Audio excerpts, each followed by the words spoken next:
Thank you, Gwen, for that introduction. And a big congratulations to your fellow longshoremen who just won a record wage gains. You deserve it, man.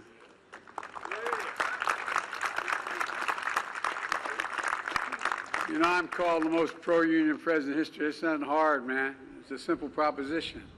Middle class built this country, and unions built the middle class. Period. I mean it. You sacrificed so much to keep America's ports open, especially during the pandemic. You deserve a strong contract. I also want to thank Governor Moore.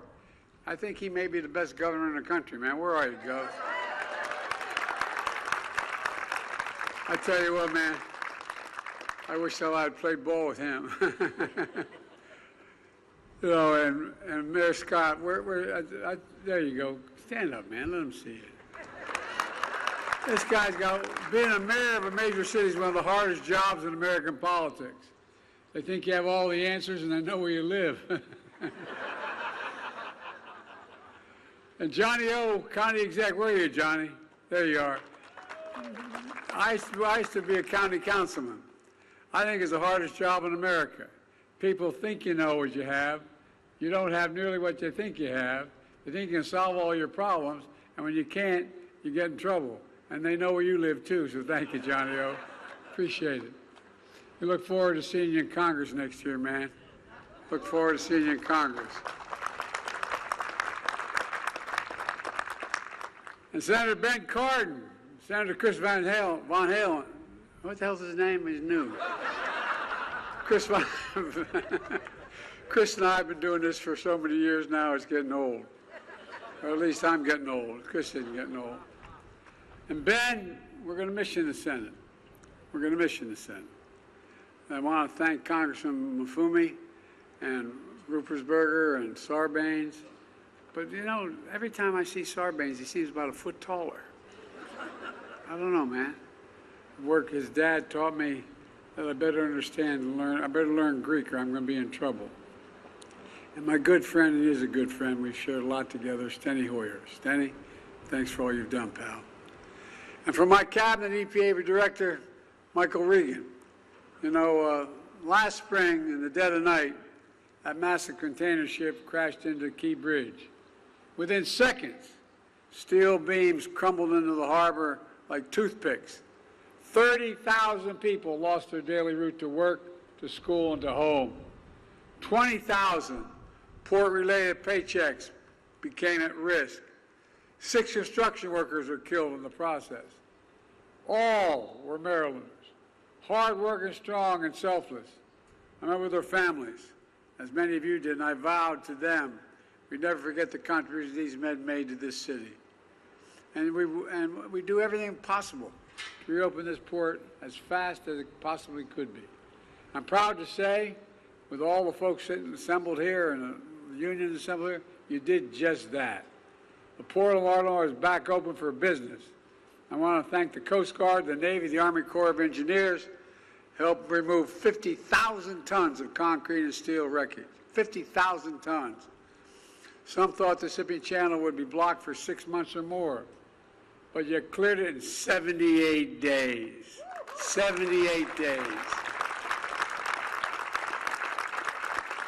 On top of this, my administration provided $60 million in federal funding for response and recovery, offered grants to displaced port workers to get paid to help with the cleanup, and teamed up with businesses to keep auto and farmer shipments moving. Result, 8,000 workers back on the job.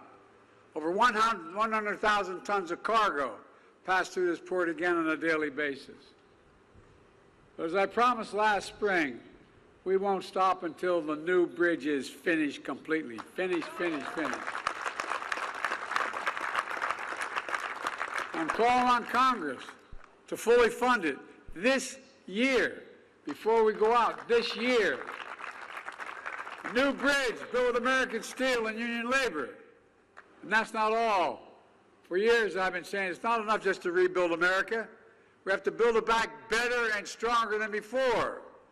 That's why today I'm proud to announce we're delivering $3 billion in funding from my Inflation Reduction Act to help clean up and modernize ports in 27 different states and territories, from Pennsylvania, Georgia, Michigan, and beyond, including, yes, Puerto Rico.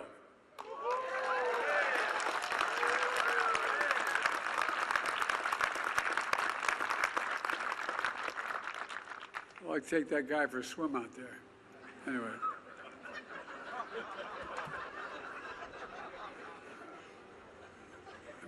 Stenny's looking at me, don't get going, Joe.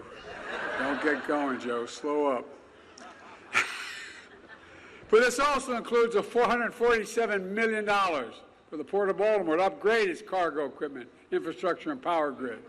Folks, ports are the linchpin to America's supply chain.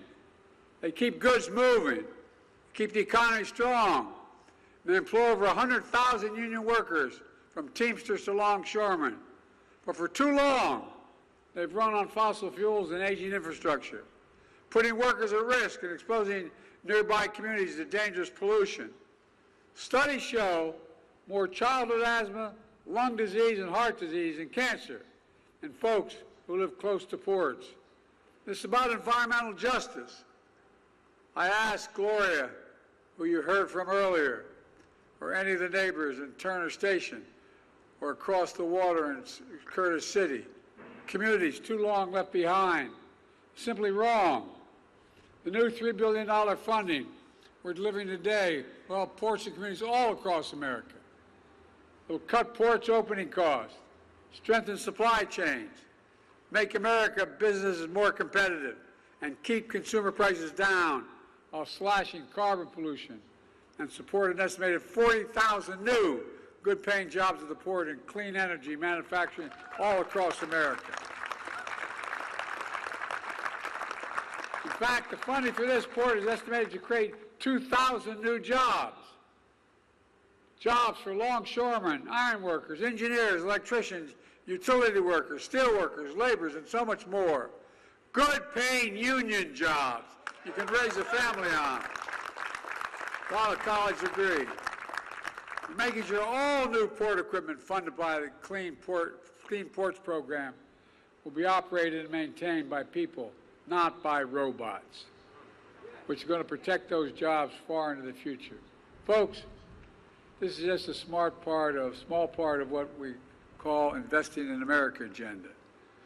To invest in America and all Americans, it's working.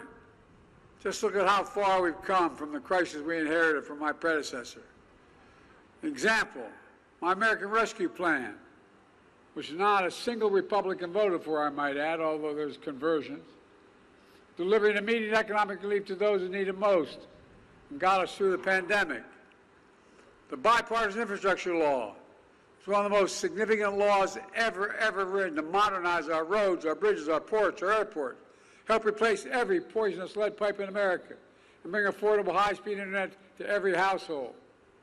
My predecessor promised Infrastructure Week every week for 4 years, but he never built a damn thing. My Chips and Science Act, also bringing semiconductor and advanced manufacturing back home where it belongs, where it started. And through the Inflation Reduction Act, we made the largest investment ever in history to fight climate change and accelerate clean energy, which is the way my predecessor said, by the way, he'd repeal it if elected. Folks, a lot at stake here.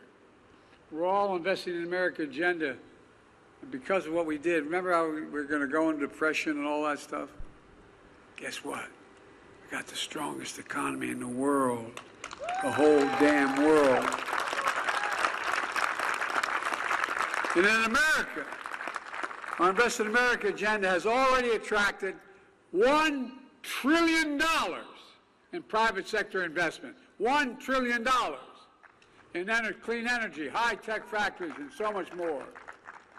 Here's what it means for Maryland. So far, in this state alone, it provides $13 billion for nearly 1,000 infrastructure, energy, and manufacturing projects. It matters. For example, look at Baltimore and the Potomac Tunnel. It's 150 years old. I've walked through that. I used to commute every day back and forth from Wilmington to Washington. I walked through it. It's leaking. It needs to be replaced. It's badly needed. And thanks to the bipartisan infrastructure law, it finally is being replaced.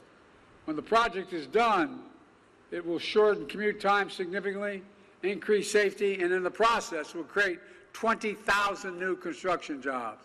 And that's just one example of the investment. Folks, it's clear, after years of broken promises by the last administration, Kamala and I and our entire administration are delivering for America. We created a record 16 million new jobs, more than any single presidential term in American history. Wages are up. We brought inflation down to the same rate it was before the pandemic. In fact, wage gains have outpaced inflation. Some people have more money in their pockets. Interest rates are falling. Unemployment's been this low. It hadn't been this low for this long, been over 50 years because of you all.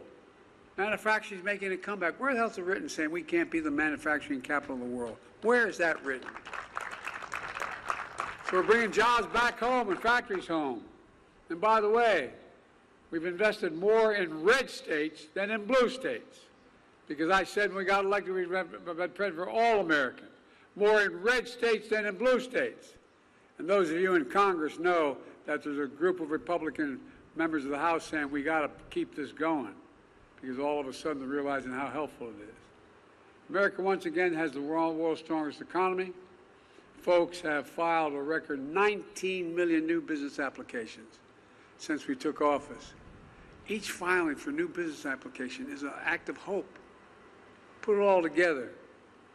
In thousands of cities and towns, we're seeing the great American comeback story. Consumer confidence is up this month larger than ever. The economy is growing. Middle class is doing well. We're showing we're the only nation in the world that always emerges stronger from a crisis than we went into the crisis. The only one. We have to keep that progress going and growing. Let me close with this. When I see this port now, cranes in the air, ships and cargo on the move, I hope and feel what I hope you feel, a real sense of pride. I mean it sincerely. Pride. Pride in your community. Pride in our country.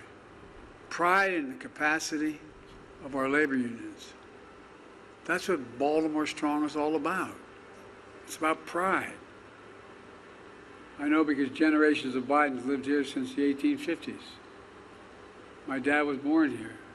He always told me, the true measure of a person is not how often you get knocked down, it's how fast you get back up. That's Baltimore, gets back up fast. That's Maryland, it gets back up. And that's why I've never been more optimistic for our future. We just have to remember who the hell we are. We're the United States of America. And there's nothing beyond our capacity when we do it together. So let's keep working together. God bless you all, and may God protect our troops. Thank you, thank you, thank you.